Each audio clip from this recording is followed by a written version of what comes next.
We've just finished an amazing conversation with a panel which I was moderating that was decorated by some of the best panelists. And I'm talking about Polycarp Igathe. And for me, I hope my epitaph will be God's own food, a salesman for everything. Dr. Mercy Kunjiri. We normally say you cannot pour from an empty cup.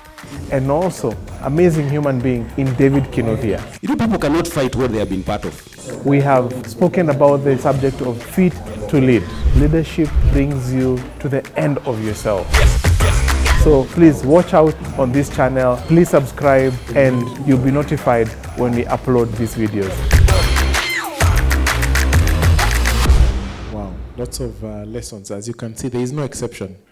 Even Polycarp, who seems to have the perfect life, has a taste of what? Failure. So let us all be encouraged when we fail. See, even Polycarp has failed. Even David has failed. Yeah?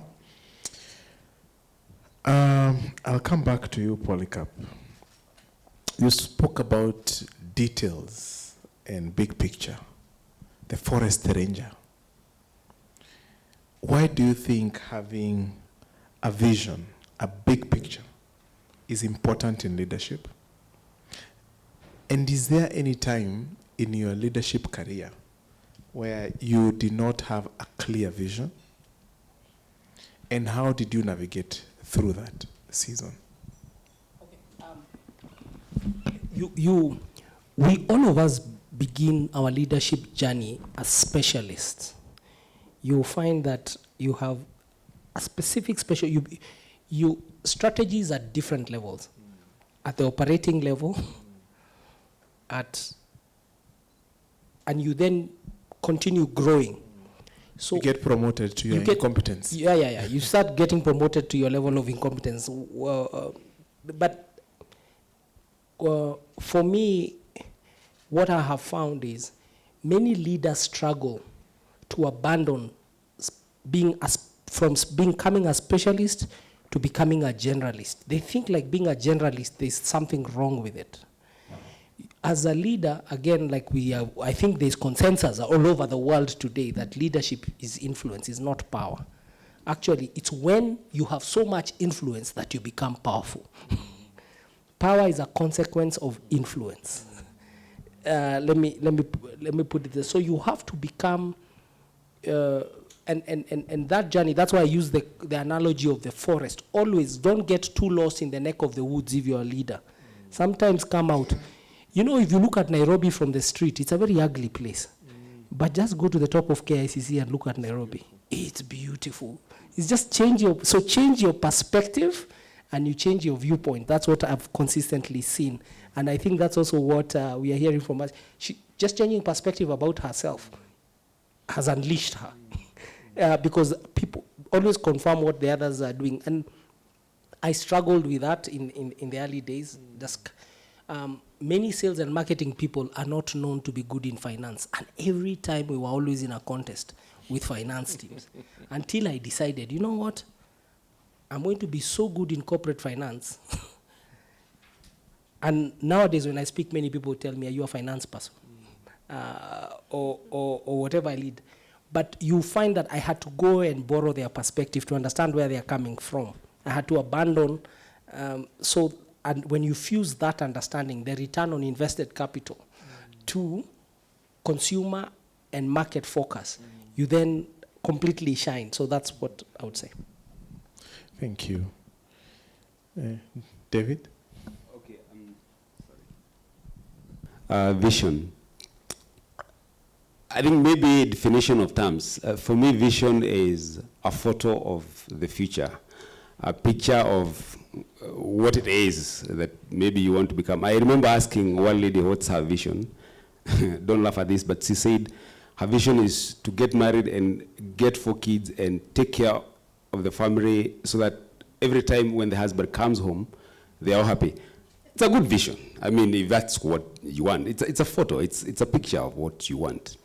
Someone else defined vision as foresight. That is based on your insight and has benefit of hindsight. So it means your view now is determining or defining where you're going. And you asked the question whether my vision has been hazy at some point, and what vision means. For me, vision gives direction to me. It gives direction, if you're a leader of an organization, to that organization. Bring chaos into order. Because there are many things that compete, you know, in your life. There are many things that compete. But if you have a vision of what you want, all these other things that are disruption, you leave them aside. The other thing that vision does, and I will quote from Basic Instruction Before Leaving Earth. How many of you have read that book? You guys don't know Basic Instruction Before Leaving Earth. It has one book called Proverbs, 29 verse 18. And it says, where there is no vision, people perish. So if you're visionless, I mean, you have nothing to look forward to. In another version, it says they cast restraint. And you saw it with some people called Gen Z sometimes, isn't it? I mean, you're waking up to nothing. So you've cast restraint. There is nowhere you're going. There is no picture of who you are going to be or what the nation is going to be. And that's how, if there's no vision, that's what people become. So if you have a vision, it also preserves lives and preserves us. Thank you. Thank you. Thank you. I remember 2016.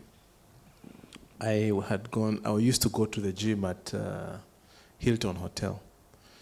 It was very early in the morning. I had a very nice workout, went into the changing room, and the moment I opened the door of the changing room, everybody was talking about how Chase Bank had just collapsed. I had 800 million shillings in Chase Bank. And my nightmare began there.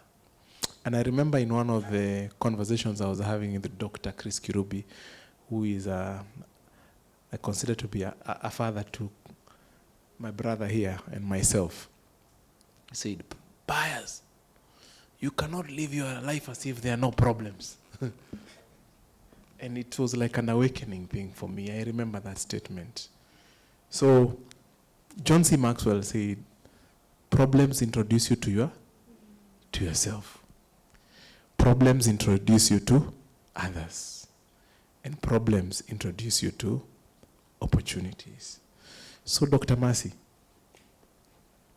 what is the biggest problem you have ever faced?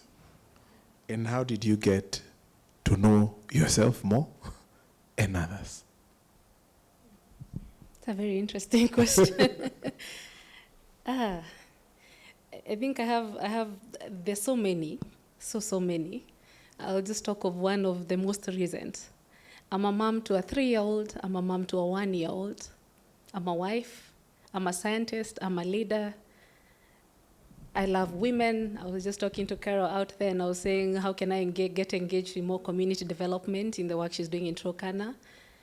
I love people. So, and at some point when, after all these post-babies and trying to still be the me I was before, balancing between work, life, family life has actually been very, very difficult. And it took me a minute to actually realize that it was more of like a burnout for me. I was the person who would work from 8, sometimes even to 8, work during the weekends, get my time to work out, get my time to, go visit my mom, do all these things. And my biggest problem have actually been still being a leader in all these aspects. A leader to my family. We cannot avoid our families. We have to be present, whether you're a parent, whether you're a sibling, being a leader at work, taking care of myself, being a leader to myself. And that has been the biggest problem that actually in my whole realm of work, life, family balance has been. And how I'm dealing with this, with how I'm now working out on this is saying no to things that I can be able to say no to. Actually, having a no as an answer is okay. And that's something I'm embracing every day. If I have to work 8 to 5, then it has to be an 8 to 5 job. If I have to attend to my kids, it has to attend to my kids. If it has to attend to my balance as a person, we have to be physically, mentally, and emotionally healthy. We normally say you cannot pour from an empty cup. So if your cup is not full, there's no way you're going to pour to the other person. So make yours full, and that's what I'm working on right now, to be able to pour onto others in all aspects of my life. Okay. Thank you. That's a good one. Polycarp, is there a problem that introduced you to yourself? Oh, many times. I don't know. Do you want me to talk about Sonko or do No, I think I'll do that on a social time. But let me use an example I had both in the ball pen industry and in the oil industry. You know how many ball pens you can fill in a container is 13 million, all right? A 40-foot container carries 13 million ball pens. The street value of a ball pen then, when I was in the industry, was 10 shillings. You know, the big crystal. So it's 130 million. We're talking about the year 2005. Serious money in any language. I get a call that in Mombasa, we used to defend our business. So the biggest problem I've ever encountered, I'm just telling you, is fighting with illicit criminal traders.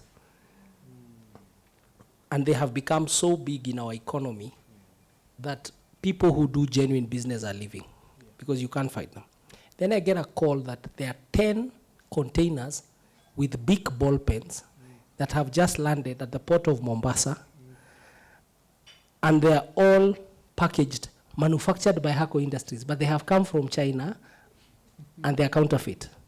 So 10 of them is 130 million ball pens. My market, the ball pens I used to sell in a year at that time was 200 million ball pens. So I call chairman, I tell him, this is a problem that has introduced me to myself. Cut a long story short, we were able to manage it, deal with it, but there's nothing more scary. When you look at a factory with close to 1,000 employees that will shut down because one individual has been allowed to do that, right? We did it so well in fixing it, not because we are geniuses. I think we were just helped. There's grace. There's really grace. Sometimes even as leaders, let's accept we are lucky in doing the things we do. It's not that because we are good. So that's true. So I tell you, we were able to deal with the issue and protected the business from counterfeiters. The second one was in my time in oil industry. When I walked into the oil industry, I found a cartel. You know, in the oil industry, Osundwa here will tell you, because he's also in the oil industry like I do, fuel comes with a ship. Then that ship is divided according to all the companies and their market share. So it comes to the pipeline. So the pipeline is the one that gives you your fuel. But what was happening is employees in different oil companies collude with the pipeline to make sure you're not given your allocation of fuel. So you're not given your quota, so that because you're not given your quota, you're afraid of your petrol stations running out. And I was running the largest chain then. Therefore, the brokers then who have been allocated your quota come to you and sell you at a higher price. So you're doing business for a loss. I am many things, but I will never open my business to sell for a loss. Even my own grandmother tells me, when I go to the market, I go with eggs. If I come back, if I've not sold the eggs, at least I come back with the eggs, but I can never come with a loss. And that also introduced me to myself, because it's a tricky cartel. And what did we do? We had no choice but to use Easter and with a few people in the industry, and decided, let the market run out of fuel. I said, you know, these people, because they believe that you have to keep on keeping the cartel because you're afraid of running out. So I called their bluff and I said, okay, let's run out. So we ran out for 7 days. That was the last time that cartel existed. Because the chaos that was in the country was such that we said, just sell us the fuel from the pipeline, and then we stand a chance of making. There are very many other war stories, but I've encountered very many problems that have been also introduced. The last one is when, you know, a petrol station is like a room in a hotel. You're given, the company gives you the petrol station, you should pay. And there's this individual, we had given a petrol station a brand new petrol station costs about 100 million, a proper one, when you've done it properly, 70 to 100 million shillings. You know, it has a Shell logo. Shell's turnover and logo value is bigger than the brand Kenya. Then this petrol station on the road is out of stock for 4 weeks. Because every time he sells fuel, he marries a new wife, you know? he confuses working capital for profit. Let me put it that, let me be more polite. He confuses working capital for profit. Then you go and tell him, I don't think your portion is business. Go back to what you were doing. Yeah. And then the fellow shoots me. Oh, that was the story behind the story. That introduced me to myself. But again, it's grace. Because I could be dead. It's God who turned me like this, the way he turned Trump.